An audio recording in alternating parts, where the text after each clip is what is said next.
A year ago, the rebels in Syria seemed to have the upper hand.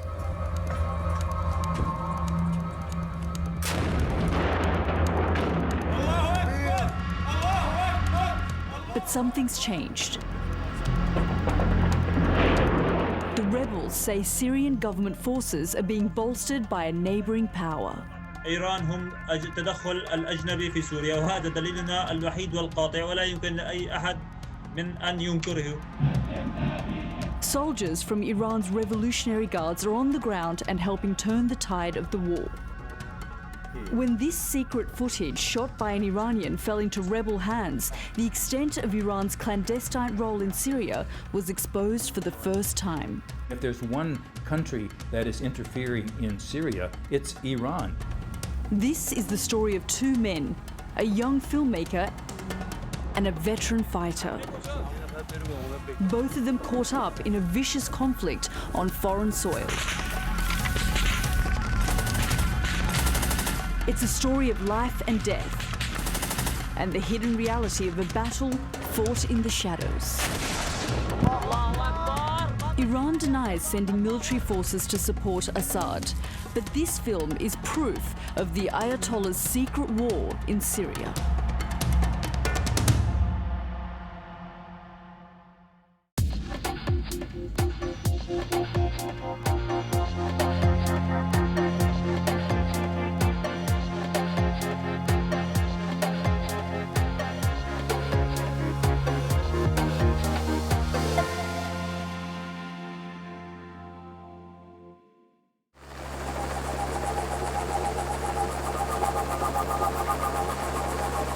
A government airbase near Damascus in Syria. Boarding the helicopter flight is this man, Hadi Baghbani. He's a 30-year-old filmmaker from Iran. It's his second trip to Syria, and he's on a sensitive assignment. He's making a film on behalf of Iran's elite Revolutionary Guards. Aleppo in northern Syria. This section of the war-ravaged city is under the control of the Assad regime.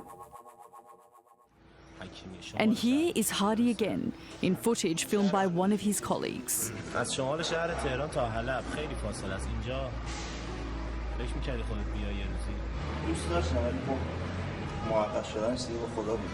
But filming in Syria's civil war is a hazardous occupation.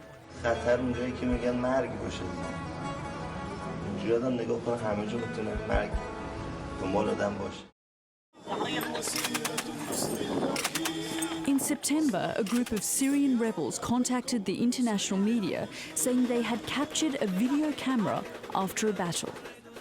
They said it contained footage which proved their long-stated allegation that Iranian forces were on the ground in Syria and supporting the Assad regime. Alhamdulillah, واجهنا هذه المجموعة الإيرانية وأخذنا هذه الكاميرا كانت خير دليل وبرهان على هذه الأمور.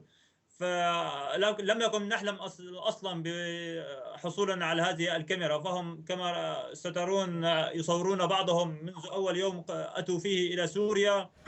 After burning their own logo onto the pictures, the rebels put the captured footage in a secret place on YouTube. They also said they'd recovered a special identity card belonging to an Iranian battlefield commander. It allowed him to carry weapons and travel with armed guards anywhere in Syria. Such permits, the rebels said, are only issued to important regime personnel. Ismail Haidari, born in Amul, northern Iran, is a veteran commander of Iran's Revolutionary Guards. But were the rebels telling the truth, or was this an elaborate hoax?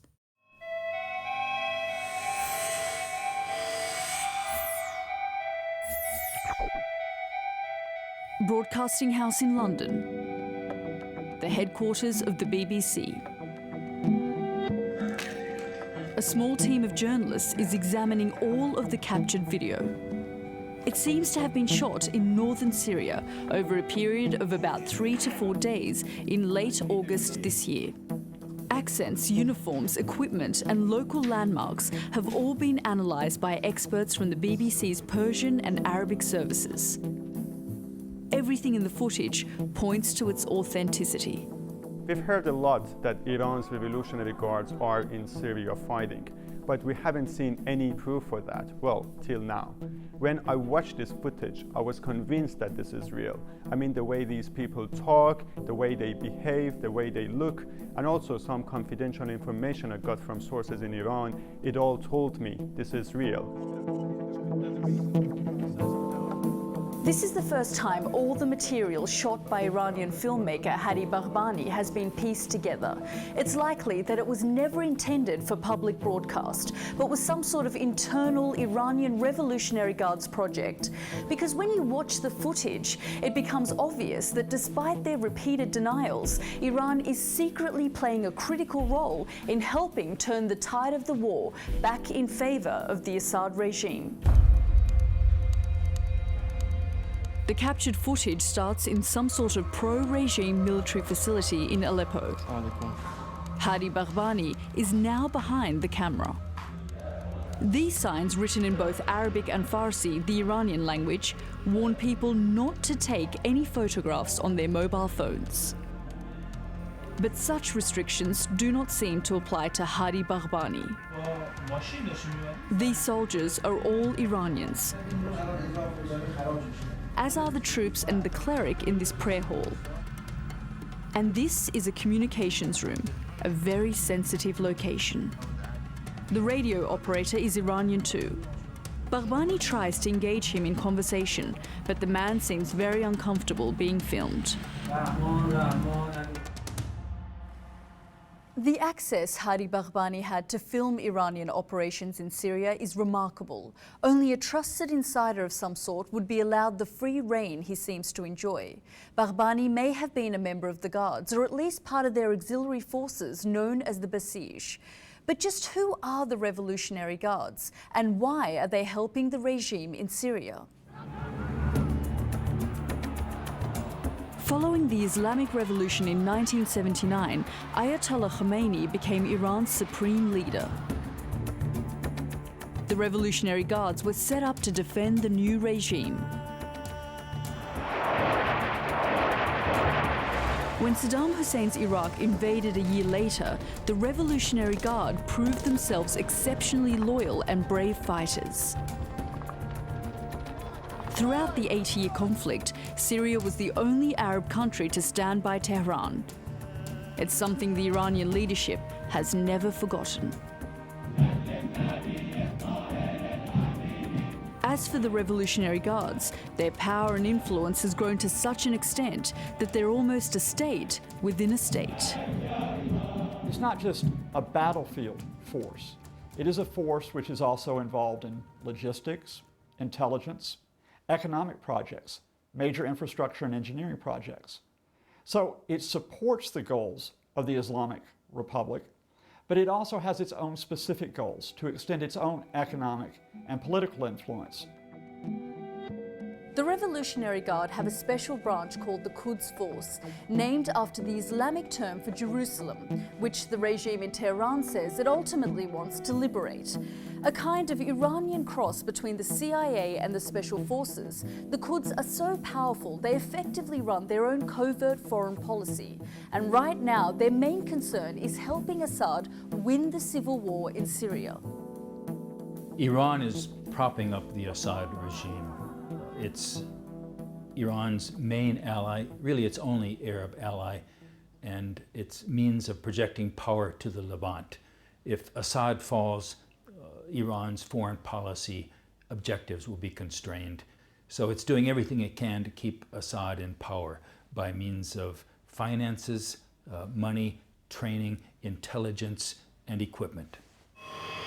Back on the ground in Syria, and Hadi Bahbani is now attached to a group of Revolutionary Guards military advisors from the Quds Force, who are based in southeastern Aleppo. In this footage, they're taking Hadi on a tour of the city's frontline areas.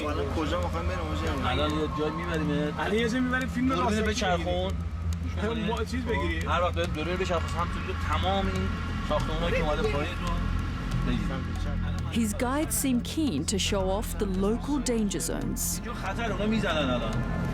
ما ممنوع هستیم ولی خب الان به خاطر کل روی تو که فیلم بگیری تصویرت مستندتر بشه حلب و راموسه بعد مطار و اینا رو بگیر الان بچه علام فهمیدی مال چی بود؟ آره بچه علام رو اینجا باید بخونیم الان آروم آروم دوربینت بره سمت چپ. The two men in the front of the Jeep are veteran Revolutionary Guards fighters. But Hardy, the cameraman, sounds increasingly concerned. اونا مستقرن؟ زدن ولی بعد وقتی دوباره میرن داخل این قمنوسی میزنن دیگه. این خونه الان خراب شده است دیگه. Eventually, the three Iranians pull up at a house in a suburb of Aleppo called Zahabia. It's where this particular unit of Iranian Revolutionary Guards are living. The man sitting on the right-hand side is Ismail Haidari, whose ID was later captured by the rebels. An experienced Quds Force commander, Haidari says he has done 6 tours of duty in Syria in the past year and a half alone. He will be the main character in Hadi Baghbani's film. عزیز دل ما اومد اینجا که فیلم‌های مستند دیگه من بعد هر کاری بکنیم شما جزء افرادی هستی که تو فیلم Relaxed and humorous, Haidari nevertheless has a very ideological view of the Syrian conflict and Iran's role in it. جبهه‌ای که الان ما داریم می‌جنگیم جبهه مثلا بگیم فرض دولت سوریه در مقابل مردم سوریه است نه چنین چیزی نیست یعنی خیلی از مردم هم این اعتقاد دارن که جبهه الان سوریه جبهه اسلام در مقابل کفره جبهه حق در مقابل باطله چرا که ما عقیدمونه که جبهه اینور حقه به این جهت که جبهه اینور مدافعش حضرت آقاست جبهه اینور مدافعش سید حسن نصرالله جبهه اینور بچهای ایران هستن حزب الله هستش مجاهدین عراقی هستن و جاهای دیگه مجاهدین افغانی هستن اینا اومدن جبهه اونور کیه اسرائیل جبهه اونور کیه عربستان هست جبهه اونور کیه ترکیه هست جبهه اونور کیه قطر پولهای اماراتی هستش که میاد امریکا هست انگلیس هست فرانسه و کشورهای اروپایی که با اینا همخوانی یعنی این نشون میده که جبهه ما جبهه حقه. The footage shows these Iranians are a tight-knit group. The leader is Ismail Haidari, and this is his right-hand man. His name is Yahya, and Yahya seems to be the joker in the pack. He appears religious, but he's always singing, laughing and clowning around. Both of these men speak Arabic. Neither are particularly young, but that, say the experts, is exactly the point. The Quds Force officers that have gone into Syria are there for training, basically. So they're experienced fighters. They've seen action on the ground in Iraq. Many of them have trained Hezbollah in Lebanon and trained Hezbollah in Iran itself. So they're elite, and elite in the sense of experience. So it's not surprising to me that many of them are older. One of the things these Iranian military advisors are trying to do is to win the hearts and minds of local people in the areas they control. Ismail Haidari is openly critical of his Syrian army allies for their attitudes to other Syrians. مسیرایی که میریم اینا ماشینای ارتششون با سرعت میرن بی‌اعتنایی به مردم ولایت ولی ما میریم مسیر آرومتر میریم یعنی اگه مسیر مثلا گرد خاک باشه جاده خاکی باشه خیلی آروم میریم مردم گرد خاک نخورن به هر کی رسیدیم سلام میکنیم یعنی مردم با همین برخوردها به ما اعتماد کردن متاسفانه برخورد اولیه که دولت توی مقابله با شاشت کرده تو خوب عمل نکرده کشید به اینجا ولی خب الحمدلله جمهوری اسلامی ایران اسلام گفتم رأفت داشته باشه ما باید اینا رو به اینا یاد بدیم اینا رفیقای من عمار یک اینا رفیقای منن آقا بفرما کار داره اما بهتر هستم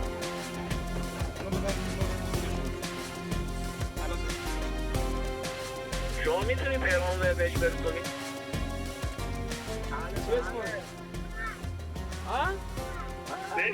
It's textbook hearts and minds stuff, but it hides a less respectful attitude.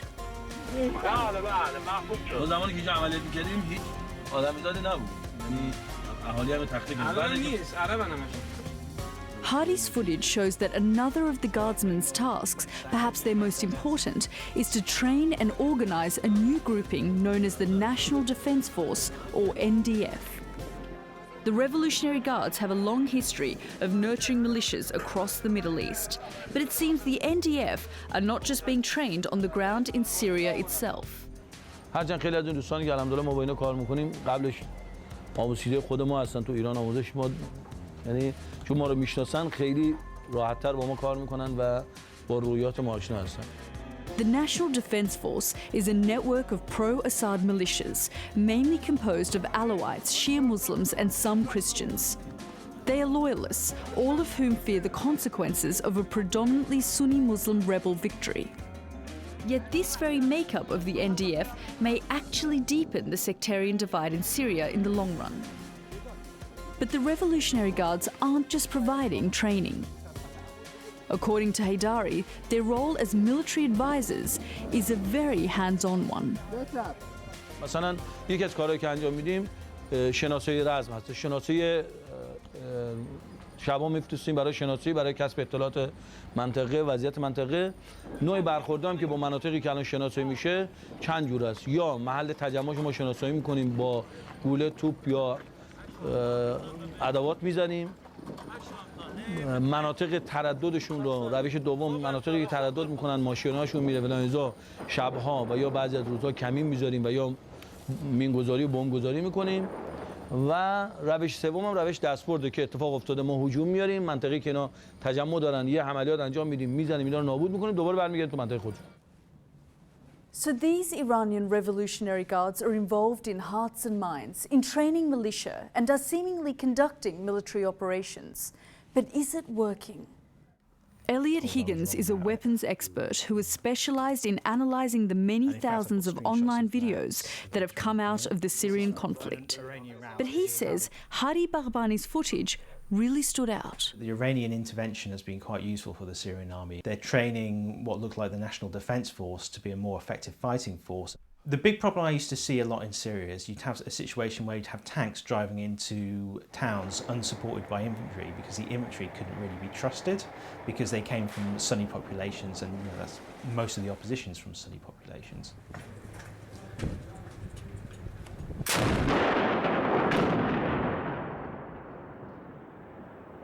So the situation you're having now is you're seeing more of these videos with the tanks, but now you're seeing them supported by infantry, and I believe a lot of these are more likely to be coming from the National Defence Force.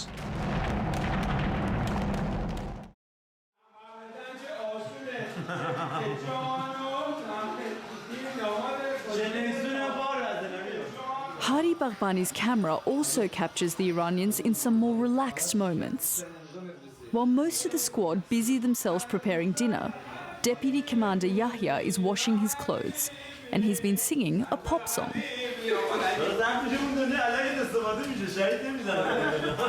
Realising he's being filmed and that his conservative superiors back in Tehran might watch the footage, he literally changes his tune and starts singing a more Islamic style instead.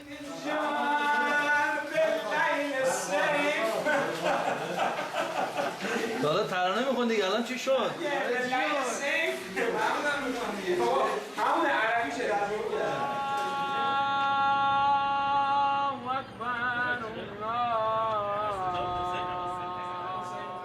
At evening prayers, the group gathers together. For Yahya, it's an opportunity to crack another joke.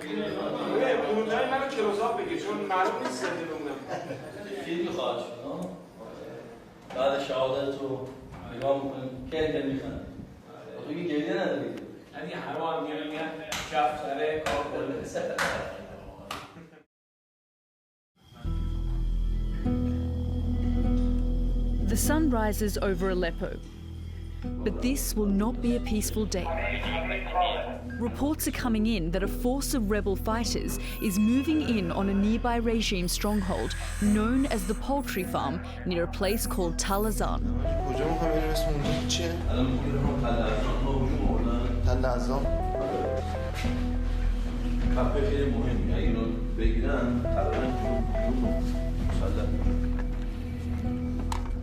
Haydari's unit gets some reinforcements from the local NDF militia they're training.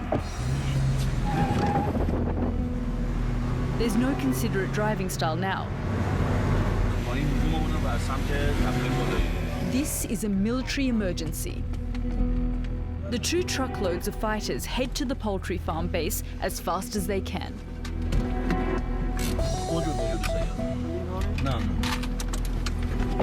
The camera captures this reflected shot of Hadi Baghbani. He's in military uniform, carrying his camera in one hand and a Kalashnikov in the other. But any enthusiasm for real-life combat doesn't last.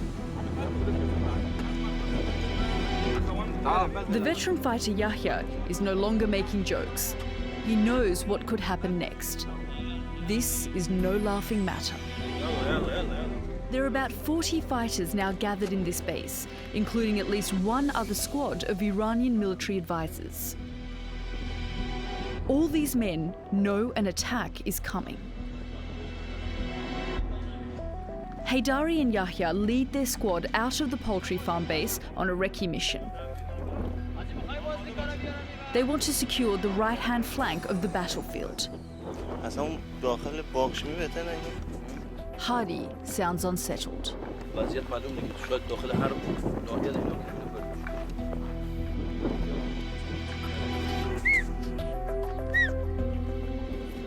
At first glance, this Iranian-led group looks well equipped for a fight. Then Haydari spots movement on the horizon.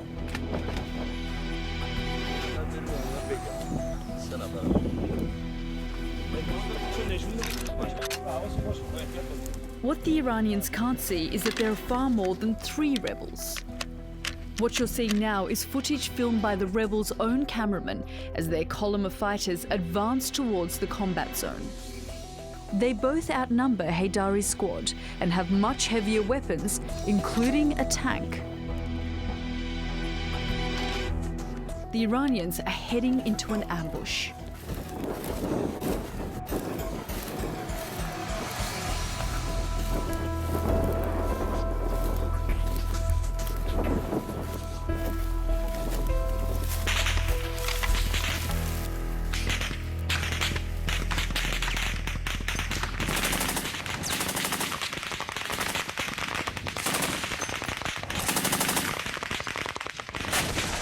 With bullets slicing through the cornfield and mortar rounds crashing in, the group is pinned down.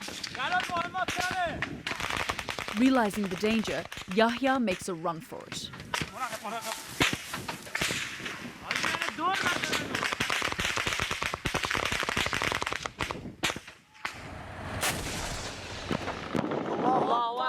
The others try to retreat, but it's too late.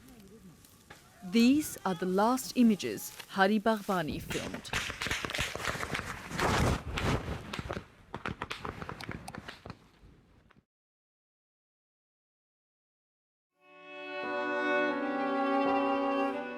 Two days later, Revolutionary Guards commander Ismail Ali Taqi Haydari is buried with full military honours in Iran. It's final confirmation of his important role in the Revolutionary Guards. And this is Hadi Baghbani. His body is still covered with his blood. He too has joined the ranks of Iran's martyrs from the Syrian war. He never made it home to his wife Maryam or 3-year-old daughter. He never lived to see his film going out. Even after all this, the Revolutionary Guards continue to deny they have a military presence in Syria.